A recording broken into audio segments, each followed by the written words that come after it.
Okay. And then if we just want to do our traditional, we go around the virtual room and introduce ourselves and kind of tell everyone where we work. I'm Danielle Davis, Technical Services Librarian for York County Libraries. And I guess I'm in charge kind of right now, or like a ringleader of sorts. I don't know what to call myself, but that's me.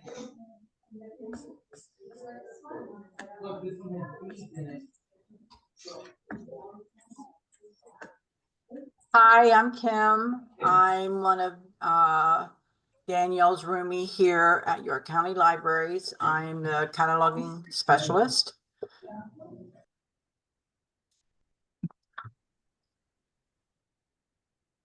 Hi, Mary, sorry, go ahead. okay. Go ahead.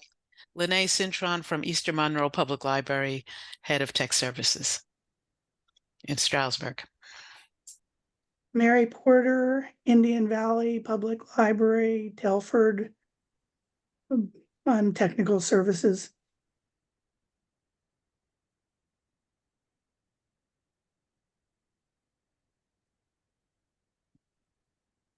Good morning, Jonathan Moore from Wyomissing Public Library. I'm Katie Greenleaf Martin from Spark. I'm Elizabeth Davis, and I'm also from Spark.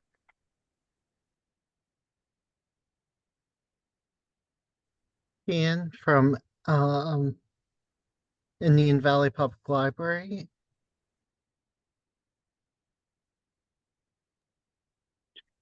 Victoria Ryan Price, Head of Technical Services, Scranton Public Library and Lackawanna County Library System.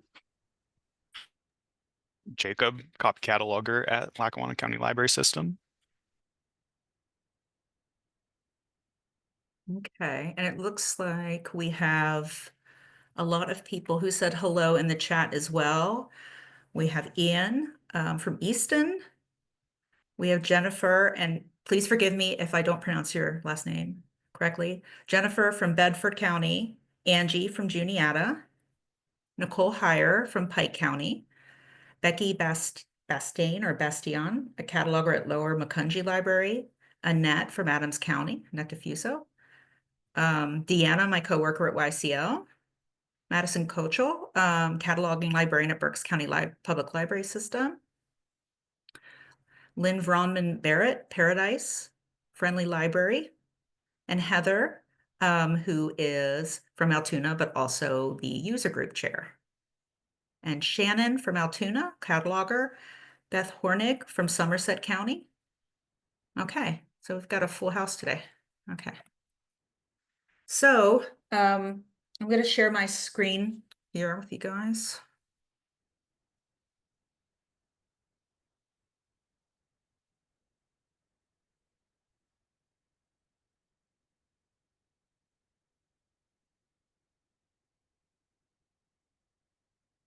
Okay, can everybody see that okay?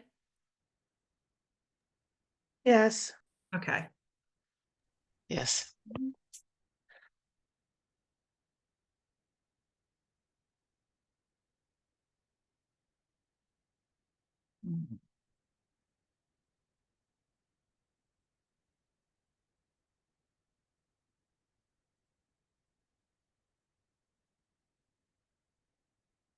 Just a second.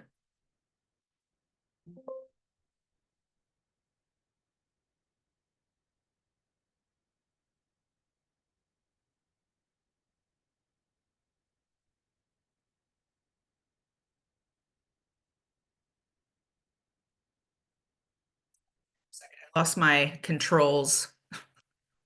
So I'm going to go to the uglier, but more user-friendly version of my desktop. Sorry about that. Okay.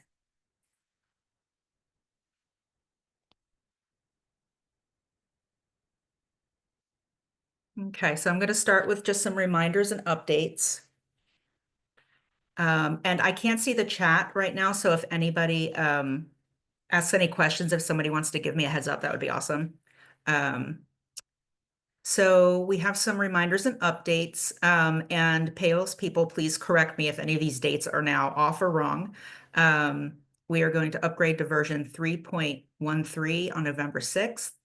And changes will be noticeable in the enhanced mark editor in Z39.50. And I think it's moving to, I don't know how much functionality's changed. I haven't actually tested yet. I've ventured into acquisitions. I have not yet gone into the cataloging realm, so I can't attest to how different it is. And then Pales is offering cataloging training for the new features on October 23rd from 2 to 3 p.m. And I believe Elizabeth sent that out on the listserv, or maybe Kat. Also, I also attached Kat's beautiful documentation regarding the serial record procedures in Spark. I attached that to the agenda. It's a really nice, concise little explanation of kind of what's changed. And we're still seeing some issues, at least on our end. I don't know if other people have still been having issues with large print, regular print being merged. And also, we're still having serials being overlaid or edited into single volume records. And I'm going to kind of, I know some of this is going to be old hat for some of us today, but I want to make sure I address kind of all the people that we're also trying to reach, all of our coworkers and everyone from people who just do local cataloging and they're attaching to records to our copy catalogers and original catalogers, just to make sure that we kind of are getting the information to them. So I'll be talking a little bit about serials again in a minute.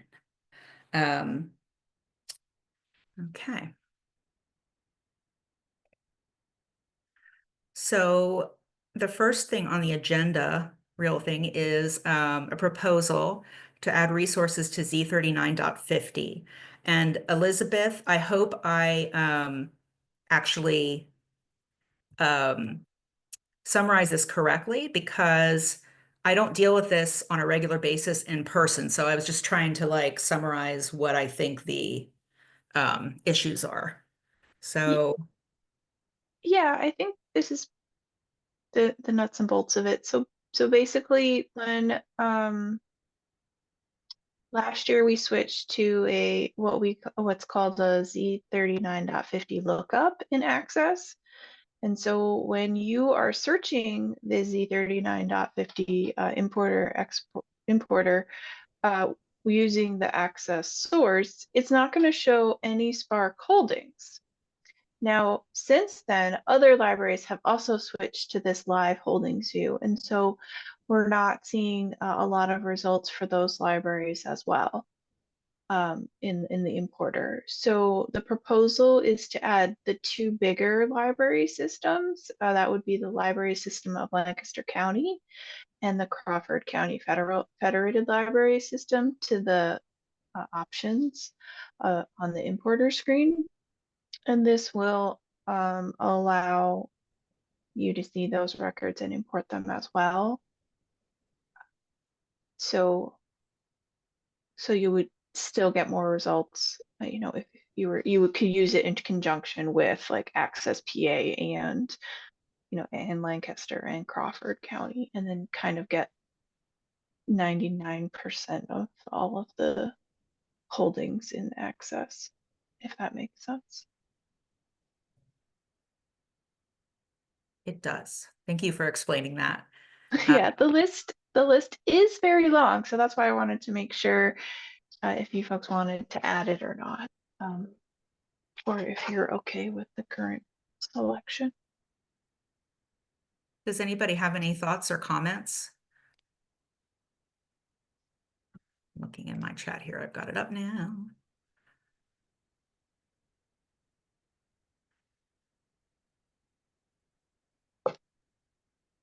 Does this make anybody nervous? Or I think the main thing is just that if you are using these sources, you might just have to kind of choose which ones you want the most at that time. If you choose too many, it will tend to time out your searches. But overall, I don't know that it does it like, would it slow down overall Z39.50 as well, like for the larger consortium, or it's just that the user that's kind of selecting multiple Yeah, if you pick multiple ones, it's gonna can't like you said, it'll time out your search and then it'll just not provide you any results. It won't impact anybody else's ability to search and it won't impact the library that you're searching. It's Okay. just unfortunately you'll have no results even though you're confident there are. Mhm. Um Okay. And since we're supposed to search the Spark system first, mhm, before we go to Z3950, mhm. is this going to really impact us that much?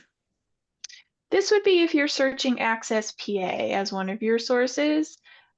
You won't be getting results if you search Access from Lancaster or Crawford County in those results. So like in the hypothetical sense where you go to the actual Access PA website and do a search for a title and you see results, but then you go to, the Z39 importer and you do the same search and you don't get results, it's a little confusing, but it's mostly because the library that has it is probably Crawford County or Lancaster County. Okay, I understand that, but shouldn't we be catching them just by doing a straight Spark search anyway? No, because they're not going to come up. You probably would have already searched the access the local catalog first. This is for records that Right. we don't have. So if you're trying to get something from Access, it's not going to pull it in. And you're not going to see your local holdings either in Access results. Mhm. Okay, so Mary, Lancaster and Crawford are not Spark libraries? They are Correct. not. Oh, okay, then now I understand. Sorry about that. Sorry. Sorry, I should have prefaced my statement by that. My apologies. Yes, and your first instinct is correct to always look in the local catalog first, because many times you will find kind of what you're looking for. Does anybody else have any questions or comments? Lene has a question. Yeah, I just I noticed that I'm able to, when I use Z3950, the results do come quicker than they have in the past. So I'm finding a lot of records in the BNT database. So, I mean, I'm sure whatever you add will just make it easier as well. Because sometimes some of the records seem complete, but they don't have subject headings, and so it's frustrating to have these partial records where you have to try to merge things or just kind of copy and paste in order to create a complete record. That's good to hear that it's been quicker. I'm not in Z39.50 as often as Kim and Deanna are at YCL, so that's good to hear that it's working well for you. Does anybody else have any concerns or questions or any other thoughts on this?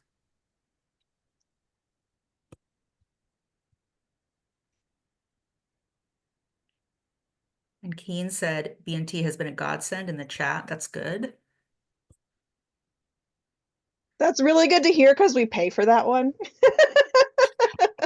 Oh, really? So- Oh, wow. So definitely BTCat is a great source. Definitely use it, and we do pay for that. So if you have good or bad experiences with it, that's always nice to know at renewal time. Okay. Okay, so feel free if you're thinking on this topic until the end of the meeting. If you have any more thoughts or questions, put them in the chat or any reservations about this. I'm just going to, I guess I'm going to conditionally approve it, but if anybody has any qualms or anything, feel free to speak up. Okay. All right, so now I'm going to move on to everyone's favorite topic, serial records. Oh, yes. Okay. So, in the beautiful email that Elizabeth sent out and that Kat drafted, she basically went over how Katie and Elizabeth kind of worked together to improve basically records kind of dropping into serials when they shouldn't. So what they did basically is they changed the they kind of updated the ISBN match in both the acquisitions upload and in the cataloging batch uploader to match both on ISBN and bibliographic level. So the large majority of things we're bringing in, of course, are going to be your basic book, your freestanding record, especially when if you're uploading brief records or order records. And, you know, and they're going to have your live ISBNs in them, because they were finding that even though the ISBNs were suppressed in the serials, that it wasn't consistently keeping items out of these serials. They were still kind of dropping in sometimes when we were bringing, you know, freestanding records in. I think we had one, I don't know, maybe a month ago, one of my order records actually ended up on the serial. So they've worked to do that. So that will help a lot in kind of, especially when you're batch uploading brief records, if you're in acquisitions and you're kind of doing that blindly, assuming you're bringing in the worst records and not the best. That'll help make sure everything's kind of ending up in the right place. So I know this is old hat for a lot of people. I did want to review it because it's still an issue. And I also want to address that. I think there's a lot of different backgrounds and skill sets, and some of us catalog all day, every day, and others of us might do it once a week. So I just want to kind of point out what we should be looking for and what we can share with our coworkers and fellow catalogers about how to better identify serial records. So I just have like very quickly made screenshots here.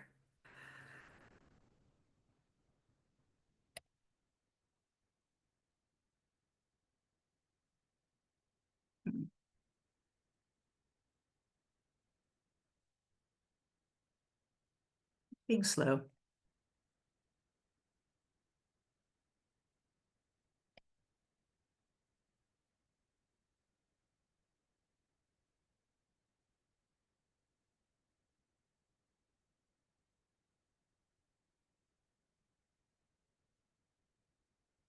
So this is a little bit of review, but I'm just going to go through and again, if your organization is using standalone records, that's absolutely fine.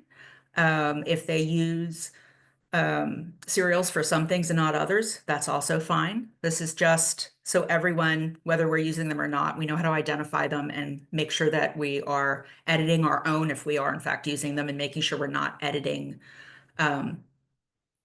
them to reflect a single volume as opposed to the actual serial itself. Okay, so we're going back to our favorite serial, I Am a Cat Barista. Okay, so I've just kind of highlighted things that we need to look out for. We have the record summary that is highlighted, serials and magazines. So this is going to be the first indicator that this isn't your regular standalone record. A lot of times the title is going to reflect the series name as opposed to an individual title name. And at the Spark level, we are now asking everyone to put in their bib call number, their local library on their personal serials, and holdings with parts only, see record notes. And I think, if I'm not wrong, the upgrade will bring us an updated record notes tab here, which should then actually, I think, be color coded so it stands out a little more. So you can see the record. And then again, this library is using monograph parts of this record. Please import a new record instead of adding your holdings. Okay.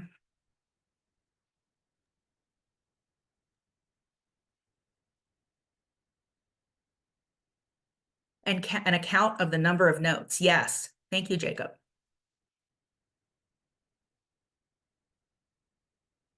Okay.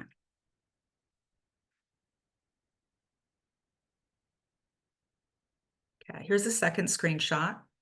So again, if you look under the header of monograph parts, you're going to see labels in volumes 1 and 2. So this is also an indicator, if you're looking at that, that someone is using parts on this records, and the bib call number will tell you who that is.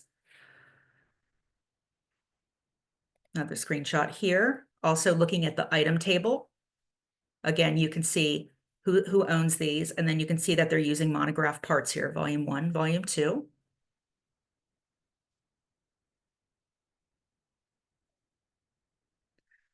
And this is in the Enhanced Mark Editor. So actually too, if you notice right to the left of select a source, I forgot to highlight this, but it also says record type SER, serial. And this is kind of information that if you don't look at the leaders I'm sorry, you would also find this stuff in your leaders. So the bib level is S for serial. Regularity is how often the resource is published, which you'll only really find on serials. And original is also something that's used specifically with serials, and it's a space for the cataloger to actually add what the original format was of this this publication. So was it a periodical? Was it, you know, whatever format it was on? And then the frequency is the publication. So here we have an A, which means annual. I don't know that it actually is annual, but you could also pick, basically choose not to fill it in. And regularity actually tells you what the pattern of publication is, which is a little different from frequency. So it basically is saying you could kind of customize it more like it's regular, except for they never issue, you know, they never issue volumes in March and April or whatever. It just kind of tells you if it's really regular, a little irregular. But anyway, these are things that you don't normally see in regular records for single volumes. Okay, and then we're going to go into the MARC record here. So another thing with serials is you're going to see a lot of ISBNs. Now, this is a newer series, at least for YCL. So we only have 2 volumes right now. But we have our 020 field, and we have our suppressed ISBNs with the subfield Z. And then we also have these, you know, volume indicators here behind the ISBNs telling us what the format is. If you come down a little further, you're again going to see the 082 that you can also see in the header of the record when you're searching it, looking at the screen. YCL holdings out with parts only, see record notes. And then you're going to have the title proper of the entire series. You're not going to have part or volume information in here. I forgot to highlight the 300, but again, in subfield A, you're going to see something that says volumes. You're not going to see specific information about a specific work. It's going to be more broad because it's reflecting everything. Also in the 500 or somewhere in and around here, you will also see where someone got their description from. So it might indicate certain volumes that the person looked at when cataloging, or the last time this volume was looked at when cataloging, or the most recent volume they looked at, all of that fun stuff. So that's just a few ways for, you know, people to kind of tell that you're dealing with a serial here.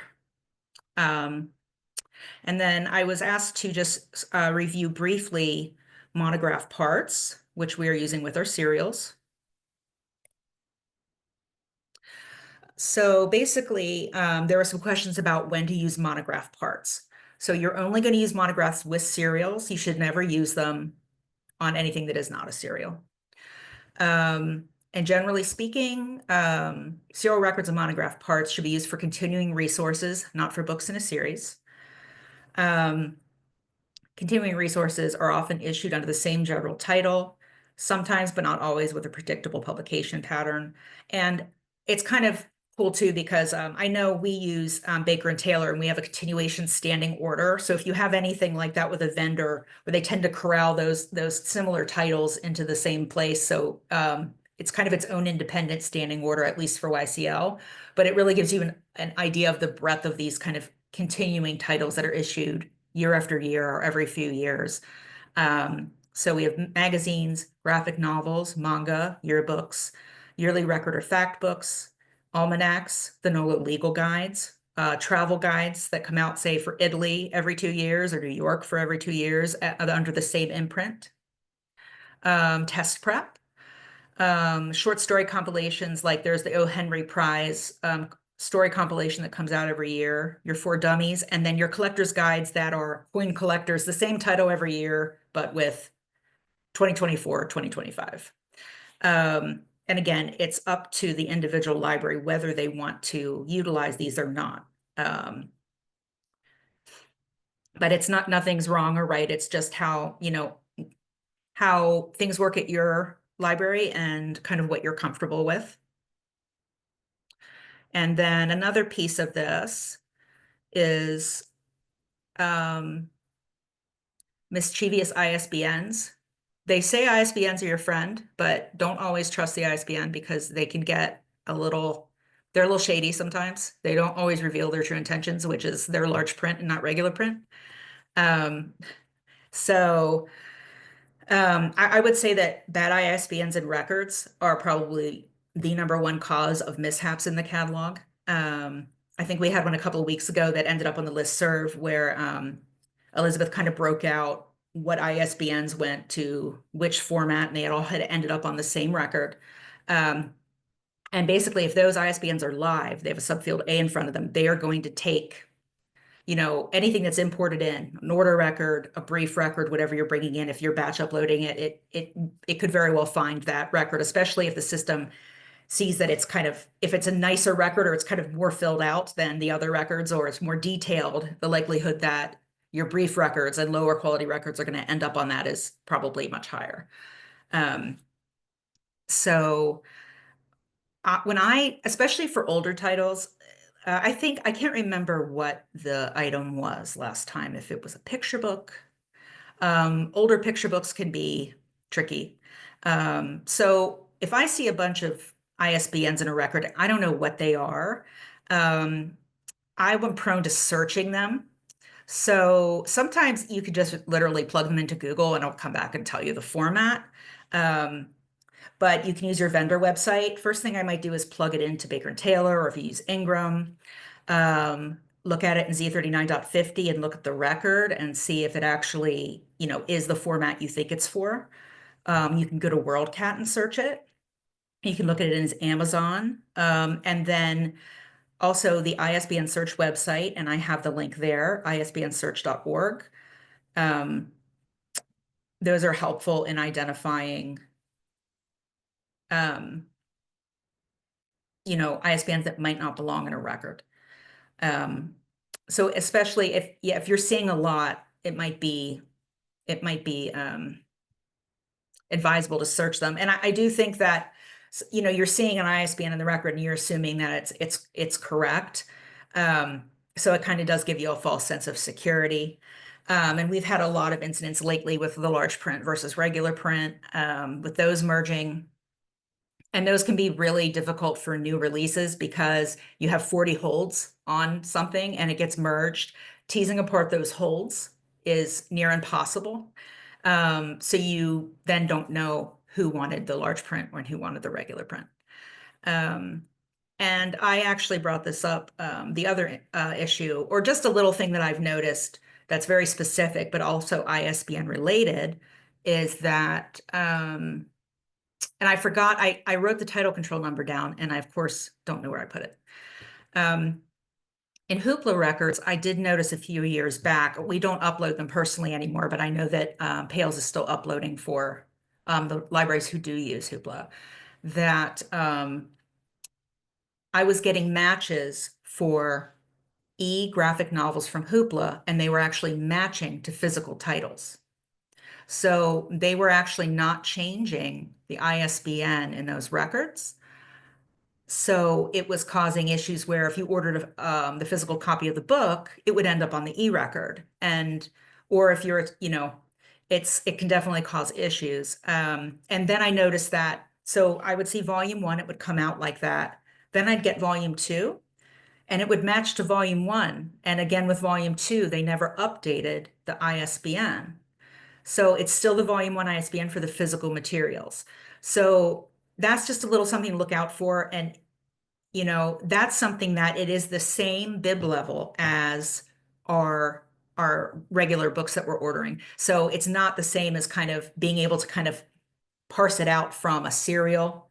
And, you know, by serial and ISBN, these things are still going to find each other and kind of, you know, merge. But if you're seeing that, that could be why. And if you do see that, make sure that you let Katie or Elizabeth know. But that can be tricky. And I actually also told them, I actually had a meeting with Midwest Tape maybe 2 or 3 years ago. And I told them that for vendor records, their records are really, actually really beautiful. But I said that was the one issue I had, was that these ISBNs are not accurate. So I did tell them it didn't stop. I don't know, maybe it's improved. Katie and Elizabeth also said that they had gone through and kind of cleaned the records up, and that they didn't actually find too many incidents of this happening, but just know that, you know, if you find your little order record for a graphic novel off in ebook land, that's probably why. Let's see too. We have some stuff in the comments here. And Elizabeth is saying we can want a report called Bibs with Monographic Parts by Owning Library. Find your library holdings. Keen is also saying that the subfield Q is helpful with noting the item type. Absolutely, because then you can take a quick look at it and know whether it should really be there or not. And I would say if you see another format in a record, even if it's suppressed, say you have the regular print and you have a suppressed large print ISBN, I would still take that out of the record if you have the chance, because that way we know that it's not going to cause any more confusion. And Victoria is saying the ISBN issue with Hoopla records used to be really bad. Haven't been noticing that issue as much recently. That's good to know, because I haven't been using Hoopla, so I wasn't aware if that was kind of an ongoing issue or it had, but it seems like it is getting better from what you're saying and from what Katie and Elizabeth are saying. So that's good. Okay. And of course, the most important issue of business is, when do we want to have our fourth quarter meeting in the busy month of December with holidays and vacations? And I can probably do it maybe the first, you know, maybe into December 12th, or we could wait until mid-January. I don't know if anybody has strong feelings on that, or they'd rather wait. Danielle, can I just mention something else about the monographic parts and why we're Absolutely. stressing this so much? Absolutely. So there is a bug where if you have holdings on a record that is using monograph parts, but your library is not using monograph parts for those items, your patrons aren't going to be able to place holds on those items. And so if you have, say, a holding on a record that York is using with monograph parts, it'll come up in the catalog, it'll be fine, they can start to do the holds process, but then it'll ask, what part do you want? And your holdings do not have parts associated with them, it will just fail. So then it looks like they can't place the item on hold. So if you're not using, this is like not the only issue with serials, records, and monograph parts, but at the crux, this is a really big issue for everybody. So if you have questions about monograph parts, please reach out and we will help you work through them. Obviously, the listserv is available too, but we want to make sure that your patrons are able to place holds on the materials that they're supposed to be able to place holds on. So Thank you, Elizabeth. Thanks. Yes, Lene? Yeah, no, I just wondered if the patron can't, but if they call the library, could someone do it for them? They'll still get an error message. Okay. And you really want to clear it up so that in the future you're not having to place holds for patrons that they should be able to place themselves. So yeah. Okay. And I did I actually had a little bit more in this slide presentation, but it was literally, it was kind of verbatim some of the stuff I did last time. So we did discuss this a little more in the last meeting, which also was recorded, kind of what can happen. But yeah, it's definitely a customer service issue. And not just a cataloging issue, like it creates a lot of issues for people at the desk. We recently had our serial for Dogman edited, and it was edited to, I think, a volume 4 or volume 2 record. I can't remember, but I think within 24 hours of us finding it, people were calling us saying, hey, I can't find this, or there's an issue here. So there's lots of ways it can really affect kind of frontline staff and their ability to kind of give good customer service. And also just when you're busy, being confused is like the worst thing ever. So, but does anybody else have any questions or thoughts or anything about that or anything else? Will the training on the 23rd, will that be recorded? Because I don't think I'll be able to make it that day. Yep, we will record all of the 313 trainings and have them on our hub page. I'll put the link in the chat. Okay.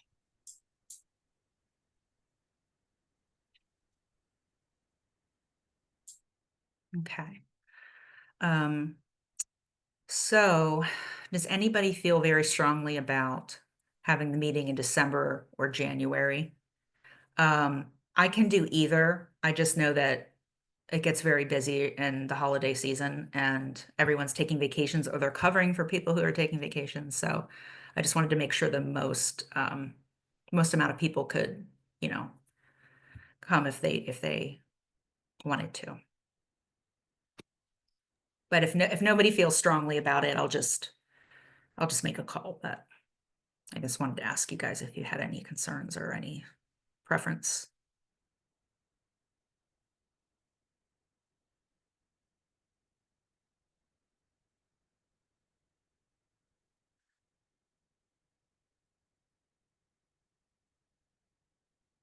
Okay. Okay. Last chance. Speak now and forever hold your peace, because I'm going to go with January if it doesn't bother anybody too much, only because the year end for me is kind of crazy because I'm also acquisitions. So yay, okay, good. That makes me happy. I got a party smiley face. So that is all the validation I need to know that this is a go. Okay. Does anybody else have anything else they want to talk about? Or any questions, concerns, anything like that? I'm gonna stop screen sharing. I do want to Yes. share that you can log on to the test server and play around with the upgrade if you wish. You don't have to wait for us here at Pales or to attend the trainings. We do welcome testers. So if you're going on and trying, the new Mark editor, especially something that we would love people to test out, as well as any general cataloging functions on the test server. I put the link in the chat. You can log in with your regular credentials. And if you run into any issues, you could just email support and we'll address them that way. So. And if we want to see anything right now, I could show you guys a little sneak peek. That's fine with me. But if anybody else has questions, I didn't want to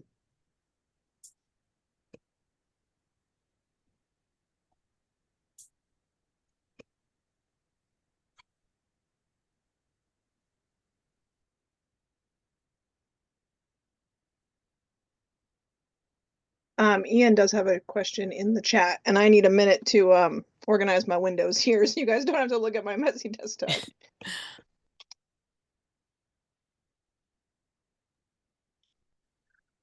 Well, I'm going to admit, Ian, I am not sure. I don't know. Maybe Elizabeth has an idea. I don't know if they've kind of found any other kind of workflows or something that might make it a bit easier. you have not had to move a large quantity to a new serials record. But we're always up for the challenge. So if you have specific titles, Ian, just send us a support ticket and we will either do it for you or we will have our hosting services do it for you.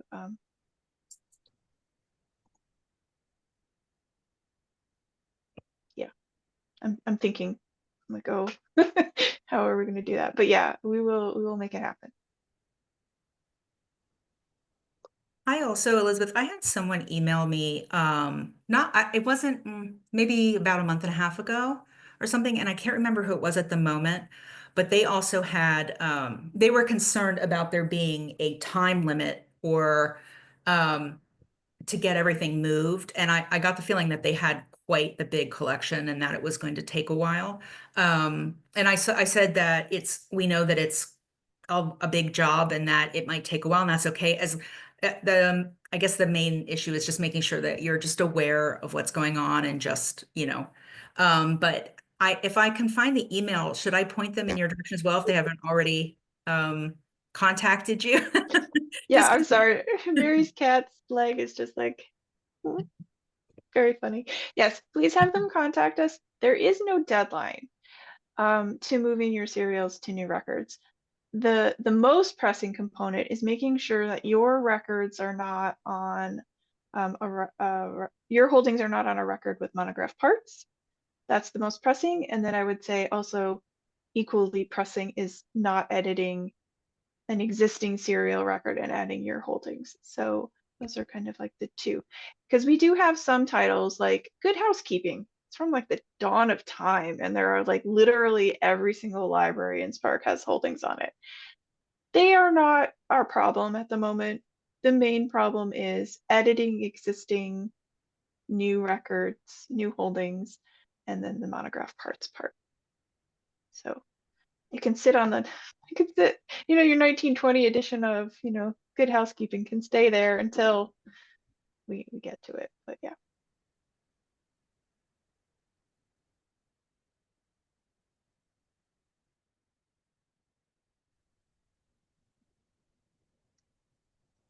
Okay, I'm going to share my screen.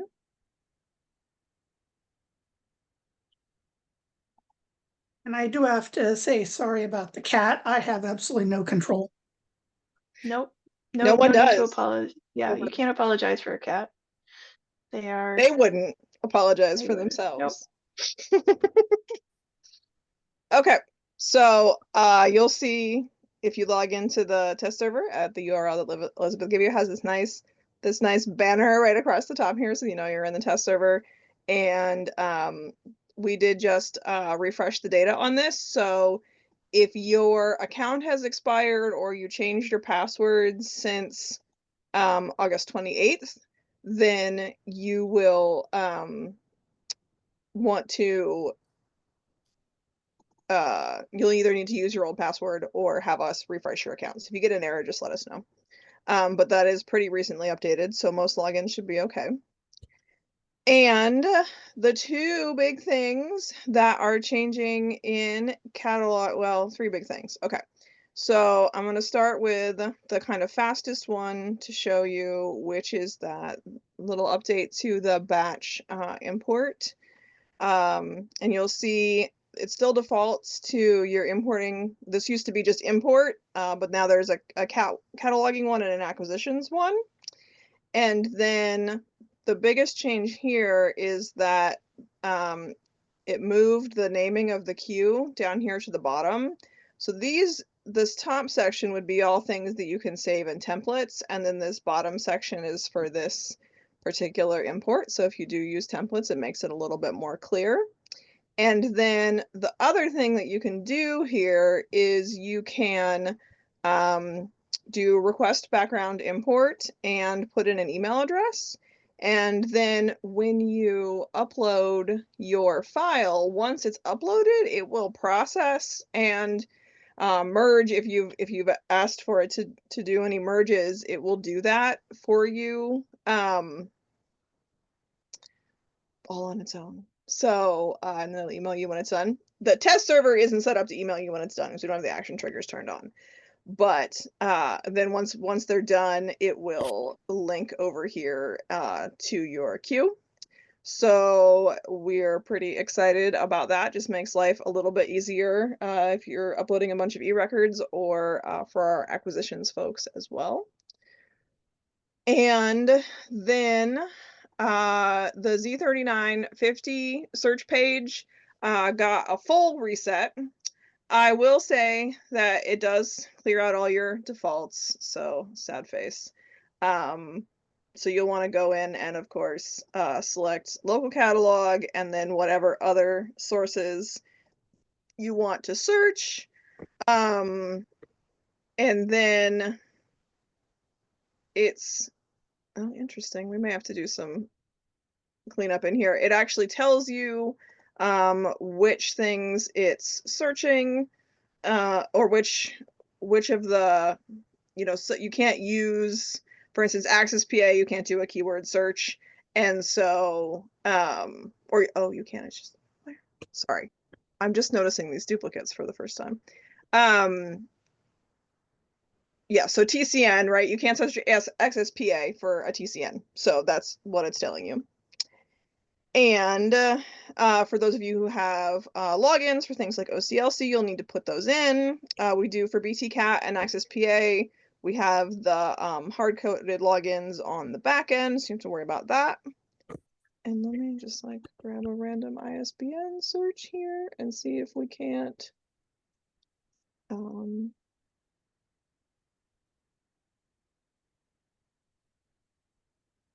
know if this is something that's in Access PA or not. Oh, it is. Okay, good. So the other thing, and this is the best thing, is that it will sort now.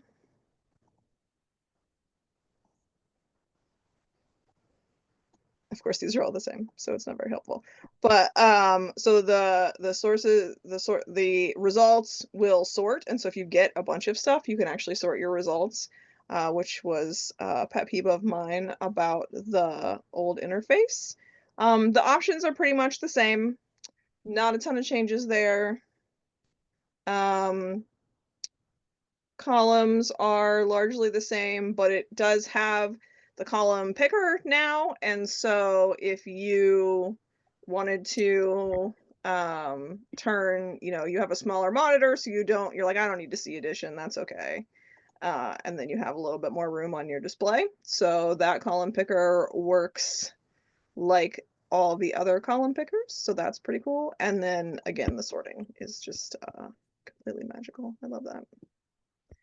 So as Danielle said, works the same. The functionality is all the same. It's just a little bit of a refresh on the interface. And we'll take a look and see if we can make sure that we clean some of this stuff up to make it a little bit easy, a little bit more friendly. I noticed that there's check boxes in front of the results. Does that mean that we now can look at all the results at the same time? You can.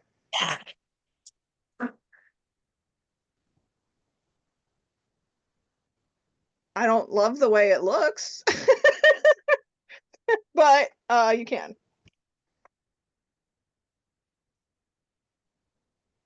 So you can evaluate them side by side, kind of at least.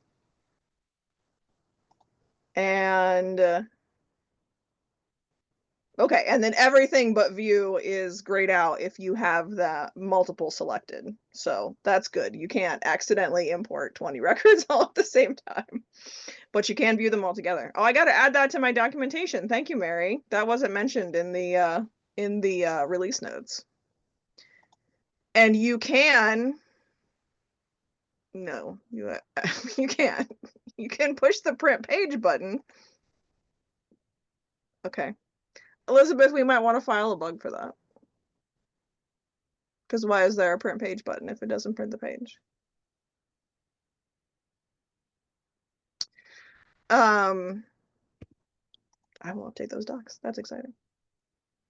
Any other questions about this one before I move on to the MARC editor? Hey, Katie, I have a question. Yes, ma'am. Do you think in the future that they will ever go ahead and put the when I look up, a lot of times I do like author title searches and I'll come up with like hundreds of hits, even though I'm only using local and OCLC. So, to get to the next 100, you have to go ahead and scroll all the way back to the top, and you have to go Oh, ahead okay. and do you think they will ever put that at the bottom also? Not only at the top of the list, but at the bottom, so that when I'm down 100, I can just click to the next screen. Yes. So a couple of things. One of the things is that now you can hide the form. So that makes the display a little bit easier. Then the other thing is I have mine set to 100 100. automatically. So okay. So yes, the controls are going to stay at the top. Okay. Do you think But they'll ever stick it at the bottom? Also, not, I mean, you not don't, instead, but also. yes. I mean, we could always file a wish list request. What I would say is, my recommendation, especially now that you can sort, would be set it so that you don't have to scroll so much. Because so in the old one, you couldn't sort, and it was kind of like seemed random about which, like what order they were in. Yeah. So now when you sort it, it sorts all the results, not just the results you're viewing on that page. Okay. So you could set your display a little bit smaller so that it's easier to see the top. And then because you can sort it, then you can try to, like, since it's sorting everything, you can get more of what you want closer to the top. Okay. I haven't seen dual, like, I don't think any of the interfaces have buttons on the bottom, and I don't know if that is like a choice for a reason or just like a style choice, but that is pretty. Yeah, it's definitely different. The look is definitely different than, Yeah. because I was playing in the test server, so the look is definitely different. So Yeah. And I think it is like this one is easier to scroll back to the top. right. But I have that I always have that in record buckets that I am scrolling up and down all the time. Yeah, and you gotta go clean to the top to get to the next page. Like, drives me crazy. Thank you. Okay.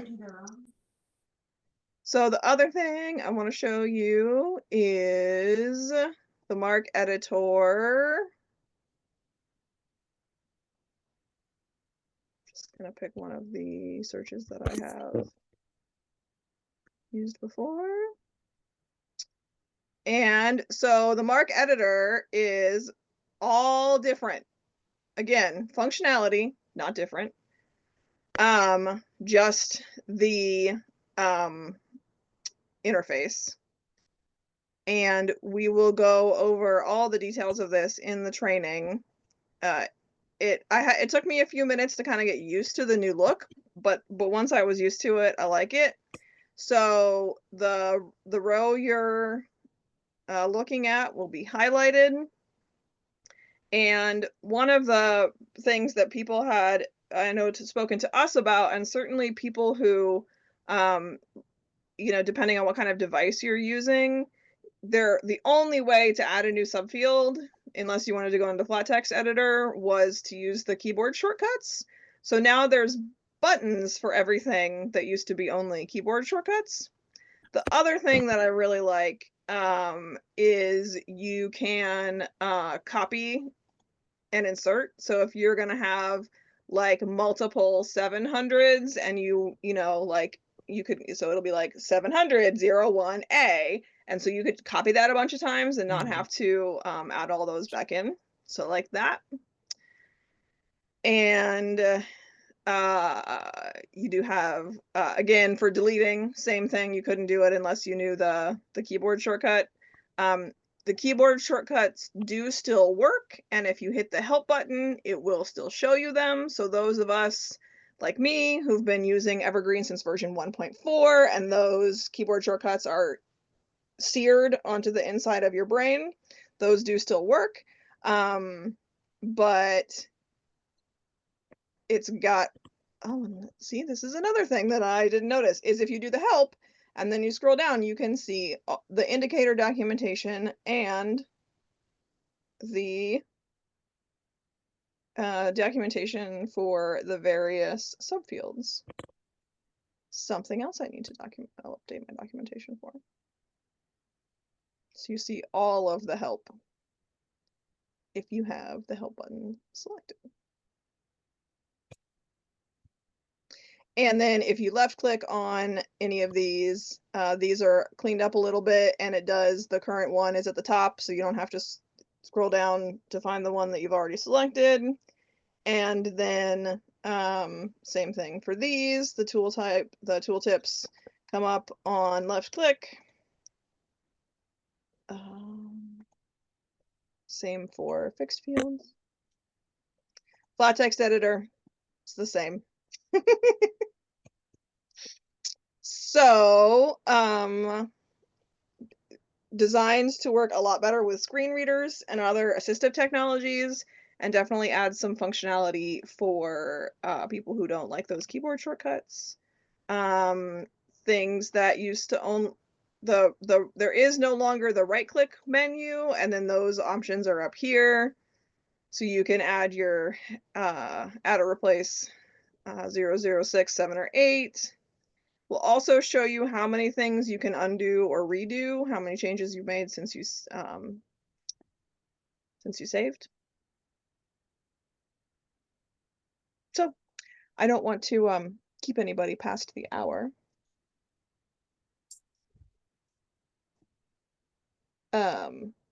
Oh, Ian shares, I don't know, Kim, if you saw this, but if you're at the bottom and you do control home, no, control. Just revised it in the notes. Oh, helps if I have the right window selected. No. I'm not doing it right, but there are some good keyboard shortcuts for scrolling all the way back to the top.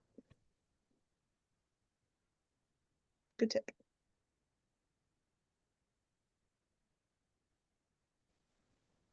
Any other questions before we run out of time? Thanks for letting me preview a little bit, Danielle.